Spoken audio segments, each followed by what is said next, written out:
Good evening friends, எல்லோரும் எப்படி இருக்கீங்க? எல்லோரும் நல்லா இருக்கீங்கன்னு நினைக்கிறேன். நான் தான் உங்கள் கோபிநாத் டிஎஸ்ஏ. இன்னொரு வீடியோவில் உங்களை எல்லாம் பார்க்கல, எனக்கு ரொம்ப சந்தோஷம். இந்த வீடியோ எதுக்குன்னு பார்த்தீங்கன்னா, இன்றைக்கி என் வாழ்க்கையிலேயே ரொம்ப முக்கியமான நாள். அதாவது நான் இந்த பூமிக்கு வந்த நாள், அதாவது என் பர்த்டே.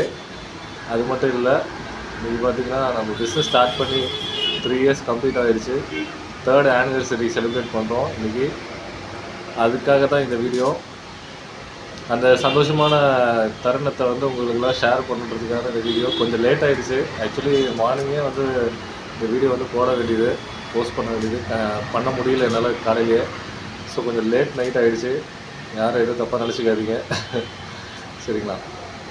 இந்த ஜேர்னி பார்த்திங்கன்னா ஒரு ரோலர் கோஸ்டர் ரைட் தான். எனக்கு நான் நினச்சி கூட பார்க்கல இந்த ஃபீல்டுக்கு வந்து நான் வருவேன், இந்த மாதிரி நான் வந்து ஒரு டிஎஸ்ஏ ஆவேன் அப்படின்லாம் சத்தியமாக கனவுல கூட நான் நினச்சி பார்த்ததில்லை. லோன்ஸ்னால் என்னன்னு கூட எனக்கு தெரியாது. ஏதோ ஒரு பேங்க்கில் ஏதோ ஒரு லோன் தராங்க அப்படின்றது மட்டும்தான் எனக்கு தெரியும், ஒரு 3 இயர்ஸ் பேக்கு. அப்புறம் பார்த்திங்கன்னா நம்மளே இன்றைக்கி எல்லா லோனும் நம்ம பண்ணி கொடுக்குற மாதிரி ஒரு இந்த ஃபீல்டுக்குள்ளே வருவோன்னு நான் நினச்சே பார்க்கல. பட் கடவுள் முருகனோட அருளால் இந்த ஃபீல்டுக்கு வந்திருக்கோம். 3 வருஷம் விஸ்டாண்ட் பண்ணியிருக்கோம். இன்னும் மைல்ஸ் டு கோ. உங்களோட சப்போர்ட்டெல்லாம் எனக்கு எப்பயும் தேவை. இந்த நேரத்தில் நான் வந்து ரொம்ப முக்கியமான சில பேருக்கு நான் வந்து நன்றி சொல்ல கடமைப்பட்டிருக்கேன். அதில் முதல்ல பார்த்திங்கன்னா என்னோடய குருநாதர், இந்த தொழிலுக்கு ஆரம்பிக்கிறதுக்கு எனக்கு வந்து ஆரம்ப புள்ளியாக இருந்த மிஸ்டர் ராஜா மேஸ்திரி அவர்களுக்கு நான் இந்த நேரத்தில் நான் வந்து நன்றி சொல்ல கடமைப்பட்டிருக்கேன். ஏன்னா முதல்ல எனக்கு ஃபஸ்ட்டு ஃபைல் கொடுத்து அவர் தான் எனக்கு மோட்டிவேட் பண்ணார். உன்னால் முடியும்பா, நீ எடுத்து பண்ணப்பா அப்படின்னு சொல்லிட்டு என்னை என்கரேஜ் பண்ணார்.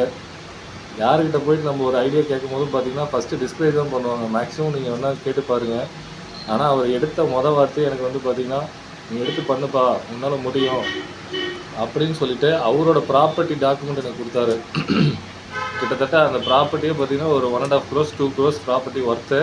ஆனால் லோன் பார்த்திங்கன்னா இப்போ ஒரு 20 lakhs தான் லோனு. அது ஒரு ஐடி ப்ராப்ளத்துக்காக வந்து இப்போ வந்து இஷ்யூ எதுவும் ஆகிடக்கூடாது அப்படின்றதுக்காக அந்த ஒரு ஜஸ்ட் ஒரு லோன் ஒன்று போட்டது. அந்த அவ்வளோ பெரிய ப்ராப்பர்ட்டி என்னை நம்பி, நான் ஒரு நியூ கம்மர், நான் லோன்ஸே பண்ணதில்லை, என்னை நம்பி அவ்வளோ பெரிய ப்ராப்பர்ட்டியை ஒப்படைச்ச மிஸ்டர் ராஜா சாருக்கு இந்த நேரத்தில் நான் ரொம்ப ரொம்ப நன்றி சொல்லிக்கிறேன். அந்த ஃபைல் கம்ப்ளீட் பண்ணி கொடுத்த குணா சார், கார்த்திக் சார், உங்களை நான் என்றைக்குமே மறக்க மாட்டேன். என்னோடய ஃபஸ்ட்டு கேஸ் அது. தென் அப்புறம் ஐசிசியில் கங்காதரன் சார், நான் உங்களையும் என்றைக்கும் நான் மறக்க மாட்டேன். என்னோடய ஃபஸ்ட்டு கேஸில் இருந்த லீகல் இஷ்யூ நீங்கள் தான் கிளியர் பண்ணி கொடுத்தீங்க. அதை நான் வாழ்க்கையில் என்றைக்குமே மறக்க மாட்டேன். அந்த நேரத்தில் அது எனக்கு எவ்வளோ மோட்டிவேட்டிங்காக இருந்துச்சுன்றது எனக்கு மட்டும்தான் தெரியும். உங்களுக்கு அது ஒரு சாதாரண ஒரு ஹெல்ப்பாக கூட இருந்திருக்கலாம். ஆனால் எனக்கு அது ஒரு மிகப்பெரிய ஒரு சப்போர்ட், ஒரு ஹெல்ப்பாக இருந்துச்சு. ரொம்ப நன்றி சார். Thank you very much. இதே மாதிரி எனக்கு வந்து ஃபைல்ஸ் பண்ணி கொடுத்த ஒவ்வொரு மேனேஜருக்குமே நன்றி. முக்கியமாக நான் வந்து சொல்ல வேண்டியது அப்படின்னு பார்த்தீங்கன்னா, இப்போ சோழமண்டலம் இன்வெஸ்ட்மெண்ட் ஃபினான்ஸ் கம்பெனியில் சோலாவில் பார்த்தீங்கன்னா பிபிஎம் மணி சார், மணிகண்டன் சார், அவருக்கு நான் வந்து எத்தனை தடவை நன்றி சொன்னாலும் பத்தாது. ஏன்னா இந்த கம்பெனி, இந்த பிஸ்னஸ்க்கு நான் பேஸ்மெண்ட்டே அவர் தான் வந்து போட்டு ஸ்டார்ட் பண்ணி கொடுத்தாரு. நான் இனிஷியலாக எடுத்த கேசஸ் எல்லாமே பார்த்திங்கன்னா ரொம்ப ஒரு டிஃபிகல்ட்டான கேசஸ். அந்த கேசஸ் எல்லாமே எனக்காக அவர் வந்து எடுத்து பண்ணி கொடுத்தாரு. அவருக்கும் எனக்கும் முன்ன பின்ன எந்த ஒரு ரிலேஷன்ஷிப் எதுவுமே கிடையாது. அவர் யாருன்னு கூட எனக்கு தெரியாது, நான் யாருன்னு கூட அவருக்கு தெரியாது. நான் இந்த ஃபீல்டுக்கு வந்து ஒரு நியூ கம்மர் தான். எனக்கு வந்து அப்படி சப்போர்ட் பண்ணி கொடுத்து அவர் அந்த ஃபைல்லாம் கம்ப்ளீட் பண்ணி தரணும்னு அவருக்கு எந்த ஒரு நெசசிட்டியுமே இல்லை. என்ன தான் ஒரு மேனேஜருக்கு டார்கெட் ப்ரெஷர், அவங்க வந்து மந்த்லி டார்கெட் ரீச் பண்ணணும், அவங்களுக்கு இன்சென்டிவ் வாங்கணும் அப்படின்னு ஒரு பேக் ஆஃப் த மைண்ட் ஒரு தாட் இருந்தாலுமே, ஒரு நியூ கம்மருக்கு ஒரு சப்போர்ட் பண்ணுறதுன்றதுக்கு ஒரு மனசு வேணும். அந்த ஒரு மனசு அவர்கிட்ட இருந்துச்சு. தென் அந்த டைமில் எனக்கு வந்து ரீகோ, அவர் தான் என்னோடய ஃபைல் எல்லாமே மூவ் பண்ணி கொடுத்தது. Rico, thank you very much Rico. நான் இன்றைக்கும் அண்ணன் உன்னை மறக்க மாட்டேன். நன்றியை மறக்கிறவன்ல அண்ணன், சரியா? நீ எங்கே இருந்தாலும் சரி, அண்ணன் உனக்கு வந்து நான் நன்றி கடன் பட்டிருக்கேன். ரொம்ப நன்றிப்பா. Thank you very much. இன்றைக்கி நான் ஒரு இடத்துல உட்காந்துருக்கேன்னா Mani sir and Rico sir. Rico, நீங்கள் 2 பேரும் அது மிக மிக முக்கியமான ஒரு ரோல் ப்ளே பண்ணியிருக்கீங்க. Thank you very much. அதே மாதிரி எனக்கு ஃபைல் பண்ணி கொடுத்த மேனேஜர்ஸ் ஒவ்வொருத்தருக்குமே நான் நன்றி கடன் பட்டிருக்கேன். நிறைய பேருக்கு நான் ஃபைல்ஸ் கொடுத்துருக்கேன், நிறைய பேருக்கு ஃபைல் கொடுத்ததில்லை. ஃபைல் கொடுத்து நான் பண்ணவங்க எல்லாருக்குமே நன்றி. சில பேருக்கு நான் ஃபைல் கொடுக்கல, இன்னும் கொடுக்குறேன்னு சொல்லிவிட்டு நிறைய பேருக்கு டிலே பண்ணிட்டுருக்கேன். அது எனக்கே தெரியும். அன்ஃபார்ச்சுனேட்லி உங்களுக்கான ப்ரொஃபைலுக்கு அந்த ஃபைலை வந்து செட் ஆகிற மாதிரி எனக்கு கேசஸ் கொடுக்க முடியல. கண்டிப்பாக நான் சப்போர்ட் பண்ணுறேன் என்னால் முடிக்கிறதுக்கு. தென் பார்த்தீங்கன்னா இந்த ஜேர்னியை பற்றி நான் ஒரு ஷார்ட் அண்ட் ப்ரீஃபாக சொல்கிறேன். நான் ஃபஸ்ட்டு இந்த ஃபீல்டுக்கு உள்ளார வரும்போது பார்த்தீங்கன்னா போய் ஒவ்வொரு பேங்க்கை வந்து கோடுக்காக அப்ளை பண்ணும்போது பார்த்தீங்கன்னா ரொம்ப டிஃபிகல்ட்டாக இருந்துச்சு. எப்படின்னா போய் நிற்கிறதுக்கே நமக்கு வந்து ஒரு எப்படி ஒரு ஸ்டூடெண்ட் போய் ஒரு டீச்சர்கிட்ட போயிட்டு ஹோம் ஒர்க்கு வந்து பண்ணல டீச்சர் ஏதாவது ஹெல்ப் பண்ணுங்கள் அப்படின்னு தெரியல அப்படின்ற மாதிரி போய் நிற்கிறதுக்கு எப்படி இருக்குமோ அந்த மாதிரி ரொம்ப டஃப்பாக இருந்துச்சு ஃபஸ்ட்டு இனிஷியலாக.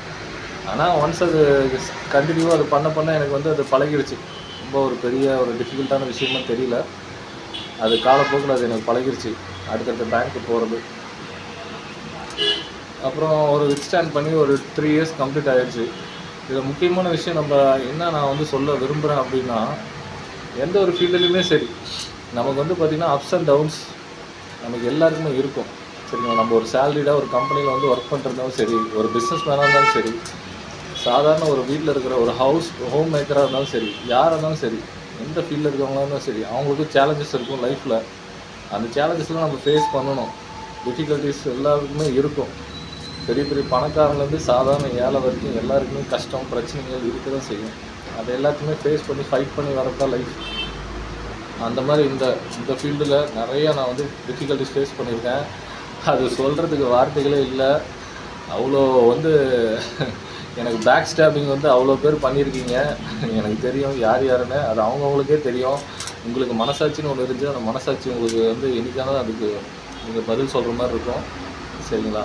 எத்தனை கேஸ் எடுத்து அந்த எத்தனை கேஸை வந்து எனக்கு வேணும்னே வந்து டம்மி லாகின் போட்டு தேவையில்லாமல் என்னோடய கஸ்டமர்ஸ்க்கு வந்து இன்கம் வந்து லாஸ் பண்ணி அவங்களுக்கு வந்து பார்த்திங்கன்னா டைம் வேஸ்ட் பண்ணி என்னோடய ஹார்ட் ஒர்க்கையும் வந்து வேஸ்ட் பண்ணி என்னை வந்து ரொம்ப டிஃபிகல்ட்டான சுச்சுவேஷன்ஸில் சில மேனேஜர்ஸ் என்னை வந்து தள்ளினீங்க. என்னை குழிக்குள்ளார போட்டு மூடுற அளவுக்கு அதெல்லாம் நான் என்றைக்கும் மறக்க மாட்டேன். சிரிச்சுக்கிட்டே தான் இருப்பேன். ஆனால் மனசுக்குள்ளே இருந்துக்கிட்டே இருக்கும். ஏன்னா நீங்கள் அந்த மாதிரி எனக்கு பின்னாடி குத்த நான் இன்னும் முன்னாடி வேகமாக ஓடிக்கிட்டே இருப்பேன். நீங்கள் எவ்வளோ குத்துறீங்களோ அவ்வளோக்கு நான் இன்னும் வேகமாக ஓடுவேன். அதனால் அதை நீங்கள் கண்டினியூ பண்ணுறவங்க பண்ணுங்கள். No problem. சரிங்களா? ஏன்னா என் கூட கடவுள் இருக்கார். என்கிட்ட உண்மை இருக்குது. சரியா? நான் சின்சியராக ஒர்க் பண்ணுறேன். அடுத்தவங்க காசுக்கு ஆசைப்படல. யாரோட பையிலையும் திருடலை. யாருக்கும் திருடலை. சரிங்களா?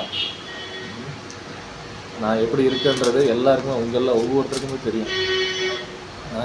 வந்து ஃபைல் வந்து மேபி கொடுத்து வேணால் ஒரு சில பேருக்கு சப்போர்ட் பண்ணாமல் இருக்கலாமே தவிர, என்னோடய வார்த்தைகளில் ஜென்யூனிட்டி இருக்கும். நான் வந்து உண்மையை தான் பேசுவேன், ஜென்யூனாக நடந்துக்குவேன், எல்லாருமே ஈக்குவலாக ட்ரீட் பண்ணுவேன் அப்படின்றது எல்லாருக்குமே தெரியும். அதில் வந்து எந்த ஒரு மாற்று கருத்துமே இருக்க வாய்ப்பே இல்லை.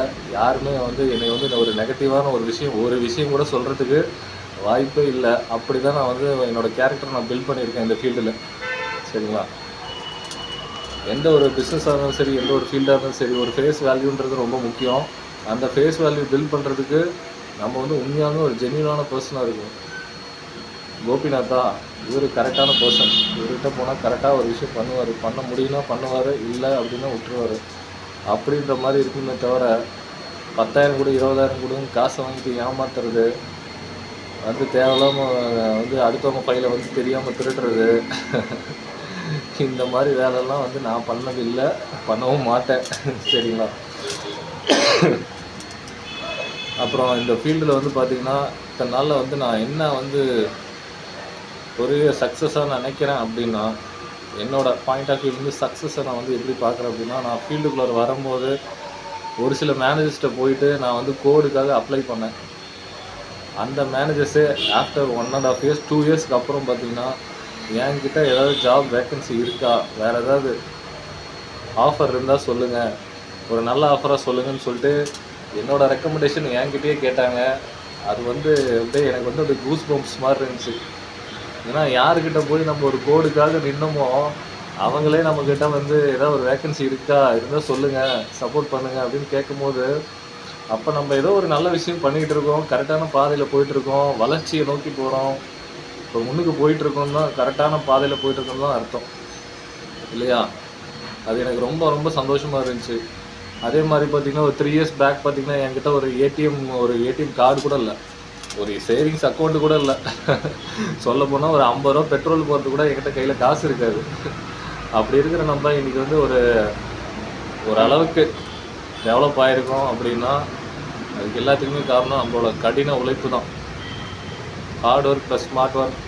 முடிஞ்ச அளவுக்கு எல்லார்கிட்டையும் வந்து ஒரு நல்ல ரிலேஷன்ஷிப் மெயின்டைன் பண்ணுறது, கஸ்டமர்கிட்ட ஜென்யூனாக இருக்கிறது, அவங்ககிட்ட எப்பயுமே நம்மளோட ஹானஸ்டியை வந்து கீப்பப் பண்ணுறது, இதெல்லாம் தான் ரீசன். சரிங்களா? ஆனால் நான் உங்களுக்கு சொல்கிறது அதுதான். நீங்கள் எந்த ஒரு ஃபீல்டில் இருந்தாலும் சரி, நீங்கள் எந்த ஆஃபீஸில் ஒர்க் பண்ணிருந்தாலும் சரி, உங்களை சுற்றி இருக்கிற என்வரான்மெண்ட் எவ்வளோ மோசமான என்வரான்மெண்ட்டு, டாக்ஸிக்கான என்வரான்மெண்ட்டாக இருந்தாலும் சரி, அங்கே எவ்வளோ ஆஃபீஸில் பாலிடிக்ஸ் இருந்தாலும் சரி, நீங்கள் உங்களோட கேரக்டரை இழந்துடாதீங்க. சரியா? நீங்கள் எப்படி நீங்களாக இருங்க, உண்மையாக இருங்க, யாரையும் ஏமாற்றாதீங்க, அடுத்தவங்க காசுக்கும் அடுத்தவங்க ஃபைலுக்கும் ஆசைப்படாதீங்க, எந்த ஒரு டிஎஸ்ஏவோட வந்து பொழப்பையும் கெடுக்காதீங்க. டிஎஸ்ஏவை வளர்த்தி விடுங்க. ஒரு டிஎஸ்ஏ வந்து ஒரு செடி மாதிரி. நீங்கள் கொஞ்சம் தண்ணி ஊற்றி அந்த செடியை வளர்த்தி விட்டிங்கன்னா அந்த செடி நாளைக்கு வந்து ஒரு ஆலமரமாகவோ ஒரு அரச மரமோ ஆகி உங்களை மாதிரி மேனேஜர்ஸுக்கு, நூற்றுக்கணக்கான மேனேஜர்ஸுக்கு ஒரு வாழ்க்கை கொடுப்பாங்க. அடுத்தடுத்த ஸ்டேஜுக்கு நீங்கள் வளர்கிறதுக்கு சப்போர்ட் பண்ணுவாங்க. சரிங்களா? அதனால் நீங்கள் எப்பயுமே மற்றவங்களுக்கு சப்போர்ட் பண்ணுங்கள் முடிஞ்ச அளவுக்கு. அதே மாதிரி நான் நிறைய வேக்கன்சி போஸ்ட்டே நான் நிறைய போட்டிருப்பேன். அது நிறைய பேர் பார்த்துருப்பீங்க. அது ஜஸ்ட்டு ஒரு கோத்ரூ பண்ணிவிட்டு அப்படியே ஜஸ்ட்டு ஸ்கிப் பண்ணிட்டு போகிறவங்க தான் நிறைய பேர் இருக்கீங்க. எனக்கு அது நல்லாவே தெரியும். இந்த பாயிண்ட் ஏன் இப்போ நான் அப்படி சொல்கிறேன்னா, கிட்டத்தட்ட நான் இந்த ஃபீல்டுக்கு வரதுக்கு முன்னாடி பார்த்தீங்கன்னா ஒரு 7-8 இயர்ஸாக வந்து நான் ஒரு அன்எம்ப்ளாய்டாக இருந்தேன். சொல்லப்போனால் விஐபியாக, வேலையில்லா பட்டதாரியாக, வீட்டில் வந்து தண்டை சோறு சாப்பிட்டுக்கிட்டு வெட்டியாக, எதுக்குமே பிரயோஜனம் இல்லாமல் தண்டை சோறாக இருந்தேன். சரிங்களா? அதை இப்போ நான் சொல்கிறது எனக்கு எந்த ஒரு குற்ற உணர்ச்சியோ ஒரு மன வருத்தமோ எதுவுமே கிடையாது. ஏன்னா அதுலேருந்து நான் வெளியில் மீண்டு வந்துட்டேன். இனிமேட்டு யாரும் நம்மளை எப்படி சொல்ல முடியாது, யாரும் நம்மளை எப்படி நினைக்கவும் முடியாது. அந்த வேக்கன்சிஸ்லாம் நான் எதுக்கு போட்டேன் அப்படின்னா, அந்த மாதிரி அன்எம்ப்ளாய்டாக இருக்கிறவங்க இன்றைக்கி நம்ம இளைஞர்கள் எவ்வளோ பேர் இருக்காங்க நம்மளை சுற்றி. அந்த இளைஞர்களுக்கெல்லாம் சப்போர்ட் பண்ணணும். அதெல்லாம் என் வேலையே கிடையாது. என் வேலை என்ன, ஃபைல் எடுக்கிறோமா, அந்த ஃபைலை மூவ் பண்ணுறோமா, அதில் ஒரு இன்கம் பார்க்குறோமா, நம்ம டெவலப் ஆகிறோமா, நம்ம குடும்பத்தை பார்க்குறோமா அப்படின்னு நம்ம போயிட்டே இருக்கலாம். அதெல்லாம் நான் பண்ணணும்னு அவசியமே இல்லை. என்னென்னா நம்ம எல்லாருக்குமே ஒரு சோஷியல் ரெஸ்பான்சிபிலிட்டி வேணும் லைஃப்பில். ஜஸ்ட் லைக் தட் நம்ம வந்தோமா, சாப்பிட்டோமா, ஒரு வேலையை பார்த்தோமா, போனோமான்ட்டு அப்படி இருக்கக்கூடாது. போகிற வழியில் அப்படியே நம்ம ஏதாவது ஒரு நல்லது போகிற போக்கில் அப்படியே பண்ணிட்டு போகணும். சரிங்களா? எனக்கு என்னப்பா, எனக்கு அதுக்கு என்ன சம்பந்தம் அப்படின்ற மாதிரி நம்ம அந்த ஆட்டிடியூடோடு இருக்கக்கூடாது. அப்படி நம்ம வந்து பாசிட்டிவான ஒரு விஷயங்கள் நம்ம வந்து ஸ்ப்ரெட் பண்ணும்போது என்ன நல்ல விஷயம் நடக்கும்னா, அந்த பாசிட்டிவான வைப்ஸ் நமக்கு திருப்பி ரிட்டர்ன் வரும். சரிங்களா? நம்ம மற்றவங்களுக்கு நம்ம நல்லது செஞ்சு நல்லது நினைக்கும் போது ஆட்டோமேட்டிக்காக நல்ல விஷயங்கள் நம்மளுக்கு தேடி வரும். சரிங்களா? ஃபைல் வந்து ஒவ்வொரு மேனேஜரும் ஒவ்வொரு டிஎஸ்ஏ எத்தனையோ பேர் வந்து ஃபீல்டில் இறங்கி அங்கேயும் இங்கேயும் ஃபைலுக்காக ஓடுறாங்க. நான் பெருசாக ஓடுறதே கிடையாது. எனக்கு தெரிஞ்சு ஃபஸ்ட்டு 1 இயர் தான் ஓடினேன். அதுக்கப்புறம் நான் ஃபைலுக்கு ஓடுறதே இல்லை. ஃபைல் என்னை தேடி வரத ஆரம்பிச்சிருச்சு. அது எதனால் அப்படின்னா, நான் பாசிட்டிவிட்டியை ஸ்ப்ரெட் பண்ணுறேன். என்னை நம்புகிறவங்கள நான் வந்து உண்மையாக வந்து இருக்கிறேன். அவங்களுக்கு யாருக்கிட்டையும் வந்து நான் பொய் சொல்லி ஏமாத்துறதில்லை. அப்படி நம்ம வந்து ஒரு பாசிட்டிவான எனர்ஜியை எப்பயுமே பாசிட்டிவ் ஆட்டிடியூடோடு இருக்கும்போது நமக்கு எல்லாமே பாசிட்டிவாக தான் நடக்கும். மேபி லேட் ஆகலாம், சில ஃபெயிலியர்ஸ் ட்ராபேக்ஸ் வந்து நம்ம மீட் பண்ணலாம். ஆனால் கண்டிப்பாக at the end of the day நம்ம சக்ஸஸ் தான் மீட் பண்ணுவோம். அது எந்த ஒரு டவுட்டுமே இல்லை. அதனால் நான் உங்கள் எல்லாருக்குமே நம்ம சொல்லிக்க விரும்புகிறது, நீங்கள் போகிற வழியில் எவ்வளோ வந்து தடைகள் இருந்தாலும் சரி, ஒரு பாசிட்டிவ் எனர்ஜியோடு போங்க. லைஃப்பை வந்து ஃபேஸ் பண்ணுங்கள். எல்லாருக்குமே நீங்கள் நல்லதே நினைங்க. யார் உங்களுக்கு கெடுதல் நினச்சாலும் சரி, உங்களை எவ்வளோ பேர் வந்து கீழே பிடிச்சி தள்ளி விடணும், காலை வாரி விடணும்னு நினச்சாலும் சரி, நீங்கள் அதை ஃபைட் பண்ணி மேலே வாங்க. சரிங்களா? உங்கள் எல்லார்கிட்டையும் இவ்வளோ நேரம் நான் பேசுறது எனக்கு ரொம்ப சந்தோஷம். இன்னொரு வீடியோவில் உங்களுக்கு நான் எல்லோரையும் மீட் பண்ணுறேன். உங்களோட விஷஸ், உங்களோட பிளெஸிங்ஸ், உங்களோட சப்போர்ட் எனக்கு எப்பயுமே தேவை. நீங்கள் எல்லாம் இல்லாமல் நான் இந்த இடத்துல இங்கே உட்கார முடியாது, உட்காந்து இருக்கவும் வாய்ப்பே இல்லை. சரிங்களா? உங்களை மாதிரி மேனேஜர்ஸ், உங்களை மாதிரி கஸ்டமர்ஸோட சப்போர்ட் இல்லாமல் நான் இந்த இடத்துல இருந்திருக்கவே முடியாது. உங்களோட சப்போர்ட் எனக்கு எப்பயுமே தேவை. என்னோடய பெஸ்ட் அண்ட் ஹார்ட் ஒர்க் வந்து 100% நான் எப்பயுமே கொடுத்துட்டே இருப்பேன். என்னோடய நாலேஜை நான் அப்டேட் பண்ணிக்கிட்டே இருப்பேன். உங்களோட ஆசீர்வாதத்தோ எனக்கு எப்பயுமே தேவை. நீங்கள் எல்லாருமே உங்கள் ஃபேமிலியோட உங்கள் கெரியர்லேயும் உங்கள் லைஃப்லேயும் சந்தோஷமாக இருக்கும்னு நான் கடவுளை வேண்டிக்கிறேன். Stay positive, stay healthy, be happy. See you in another video. Take care. Bye.